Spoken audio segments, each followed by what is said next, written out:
नागपुर मनपा चुनाव के लिए 17 समविचारी दल एकजुट, भाजपा के बढ़ते प्रभाव के खिलाफ संयुक्त मोर्चा। पत्रकार परिषद में साझा चुनावी रणनीति का ऐलान। केंद्र और राज्य में लगातार बढ़ रही भाजपा की सीटों और राजनीतिक ताकत को देखते हुए आगामी नागपुर महानगर पालिका चुनाव के लिए शहर की छोटी बड़ी समविचारी पार्टियां एकजुट हो गई हैं। इन सभी दलों ने मिलकर मनपा चुनाव एक साथ लड़ने का संकल्प लिया है। इस संयुक्त राजनीतिक प्रयास को नागपुर परिवर्तन नाम दिया गया है, जिसके तहत एक नए मोर्चे की नींव रखी गई है। इस गठबंधन की औपचारिक घोषणा हाल ही में नागपुर के पंचशील चौक स्थित पत्रकार भवन में आयोजित एक भव्य पत्रकार परिषद के माध्यम से की गई। इस पत्रकार परिषद में गठबंधन से जुड़े 17 राजनीतिक दलों और संगठनों के प्रतिनिधि एक मंच पर नजर आए और उन्होंने आगामी मनपा चुनाव को लेकर अपनी साझा चुनावी रणनीति मीडिया के सामने रखी। पत्रकार परिषद को संबोधित करते हुए नेताओं ने कहा कि नागपुर महानगर पालिका में वर्षों से सत्ता पर काबिज भाजपा के खिलाफ अब संगठित और मजबूत विकल्प खड़ा करना समय की मांग है। आम नागरिकों के मुद्दे, सामाजिक न्याय, ओबीसी, बहुजन वर्ग के अधिकार, स्थानीय विकास और पारदर्शी प्रशासन को केंद्र में रखकर ये गठबंधन चुनाव मैदान में उतरेगा। स्पष्टीकरण असं आहे की यामध्ये हे चुनाव रोखले का, हे चुनाव का रोखले हे बड़ी महत्वाची एक बाब दिसून येते। आता त्यामध्ये संपूर्ण नगरपंचायत परिषदेच्या चुनावामध्ये हा उशिरा झाला हे महत्वाची बाब आहे आणि या उशिरा झाल्यामुळे भारतीय जनता पार्टी पश्चिम निवडणूक आणली असेल, कदाचित युद्ध घोटाळा आहे हे सर्वांना माहिती आहे। हायकोर्टापासून सुप्रीम कोर्टापर्यंत चाललेला आहे आणि त्या संबंधाने अद्यापर्यंत एकूण झालेली नाही आणि या महत्वाचे मुद्दे असे आहेत, नागपूरमध्ये बेरोजगारी आणि निकृष्ट आरोग्य सेवा, शिक्षणाची त्याचा खराब आहे। तर माझी नागपूर शहरातील जनतेला ही आग्रहाची विनंती आहे, नागपूर परिवर्तन योजनेमध्ये सामील झालेल्या सर्व संघटना आणि दलांना मतदान करावे। तसेच जर समजा या नागपूर परिवर्तन योजनेमध्ये आमचे सर्व आघाडी उमेदवार जिंकले तर आम्ही सर्वात अगोदर शिक्षण व्यवस्था सुधारू, भाजपने बंद केलेला जे शाळा आहे नागपूर महानगरपालिकेची शाळा त्यामध्ये आम्ही सुधारणा करू आणि सर्वोत्कृष्ट आरोग्य सेवा नागपूरला लोकांना लावेल आणि बेरोजगारीचे हजारवादी होतं आणि महत्वाचा भाग खड्डे। माननीय इथे केंद्रीय मंत्री, पूर्ण देशाचे रस्ते बांधलेले केंद्रीय मंत्री इथे आणि खड्ड्यात हजारो जीव डेली जातात, 512 डेली मरतात। एनसीबीएमसी आधीचा रिपोर्ट आहे, लाखो लोक मरतात।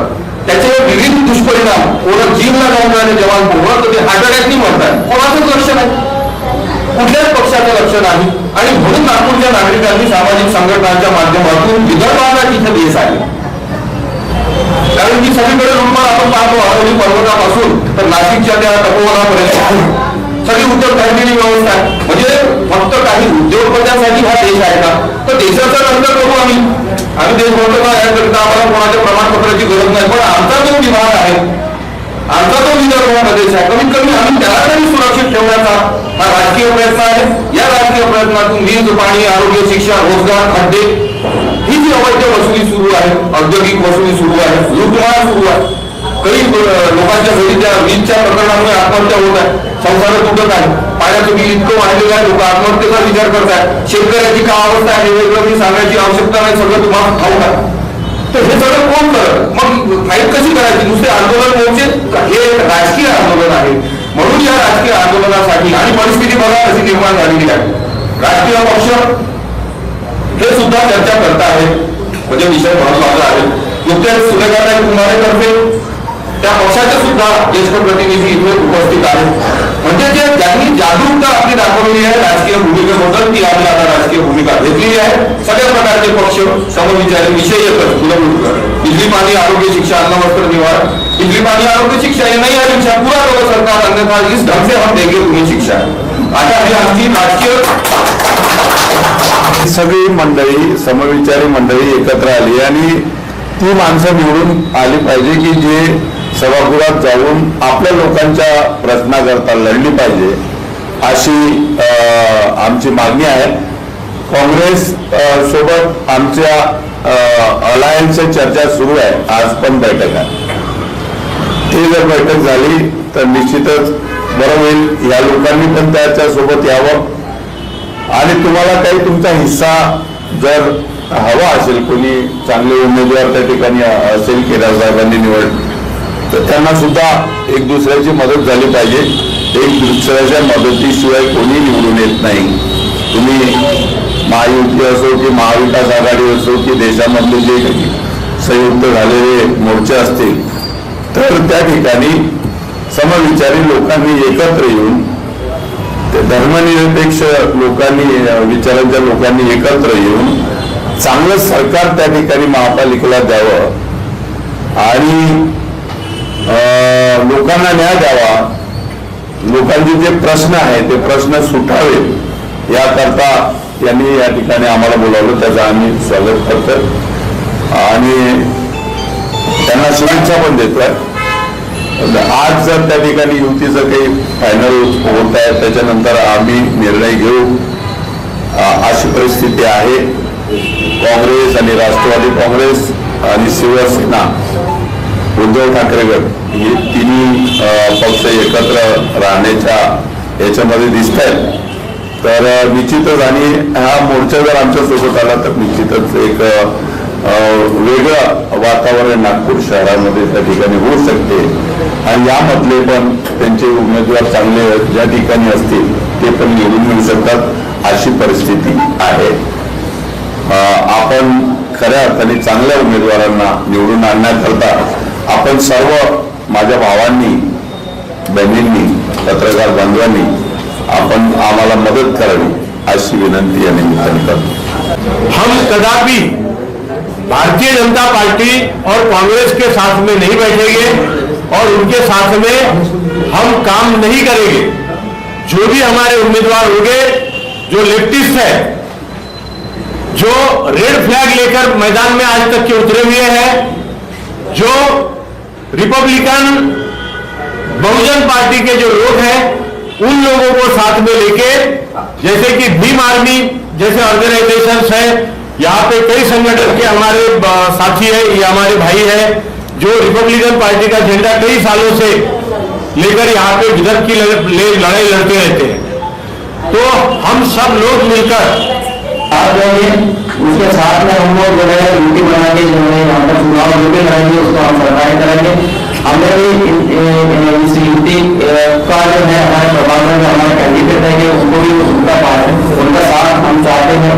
इस तरीके से हम चाहते हैं कि जो सर साहब ने बताया कि बीजेपी और वो भी महायुति है, महागठबंधन है, इन लोगों ने हमको जो है नकारा है. इन्होंने जो है बड़े बड़े भंडार लोगों को ही, जो आम जो जनता है, आम जनता में जो कार्यकर्ता है उनको टिकट न देते हुए दूसरे ऐसे लोगों को टिकट दे रहे हैं, तो आम जनता कहाँ जाएंगी. तो जो अच्छा कार्यकर्ता है उसको लेकर हम परिवर्तन जो मोर्चा है उसमें हम लोग उनको अपना हमारा जो है उसके अंदर हम उसको टिकट देकर जो है खड़ा कर सकते हैं, उसको ला सकते हैं. तो और इस वजह से जो है हमारे समाज जो है बदलाव आएगा. ये बदलाव की राजनीति होना चाहिए और हम चाहते हैं कि बदलाव आना चाहिए. इसलिए ये परिवर्तन आने के लिए ये परिवर्तन मोर्चा जो है बहुत जरूरी है आज के हालात के हिसाब से, आज के इसके हिसाब से, लोगों के हित के हिसाब से. मैं हमारे जो भी आयोजक है उनको धन्यवाद देता हूँ और ये वक्त की नजाकत है, वक्त की जरूरत है. इसलिए इसमें हम चाहते हैं कि इसमें जो 17 संगठन और पार्टीज है वो उसके अलावा और भी पार्टी अगर जुड़ सकती है तो जुड़े. और हम चाहते हैं कि सब मिलकर हमारे जहाँ से जो जिसका काम है उसको वहाँ से ये मोर्चे की तरफ से हम टिकट दें. भले अगर वो पार्टी की तरफ से खड़ा होगा तो पार्टी अगर हमारे मोर्चे में तो उसके तरफ से उनको सहकार्य करें. यही है जिससे मेरी गुजारिश है. और मैं आप लोगों ने आज मुझे यहाँ बुलाया उसके लिए मैं धन्यवाद. हमारी विभिन्न पार्टियां इंडिया पूरे नागपुर शहर में काम करती है और जहाँ भी ये परिवर्तन मोर्चे के जो भी हमारे लोग खड़े हुए उनको हमारा समर्थन नहीं है. धन्यवाद। इस मौके पर राष्ट्रवादी कांग्रेस पार्टी के माजी विधायक प्रकाश गजभिये, देश जनहित पार्टी के राष्ट्रीय अध्यक्ष अरविंद बालू मेश्राम, बहुजन रिपब्लिकन एकता मंच के प्रतिनिधि सहित कई दल के प्रमुख नेता उपस्थित रहे। नागपुर परिवर्तन मोर्चे में शामिल दलों में प्रमुख रूप से प्रहार संगठन, जय विदर्भ पार्टी, आजाद समाज पार्टी, संयुक्त रिपब्लिकन पार्टी, केंद्रीय ग्राम सभा welfare party of India, republican party of India, खोरीपा कसराइब संगठन, कुणबी सेना, नाग विदर्भ आंदोलन समिति, रिपब्लिकन लोकशाही मोर्चा, संयुक्त रिपब्लिकन आघाड़ी और ओबीसी बहुजन आघाड़ी शामिल हैं।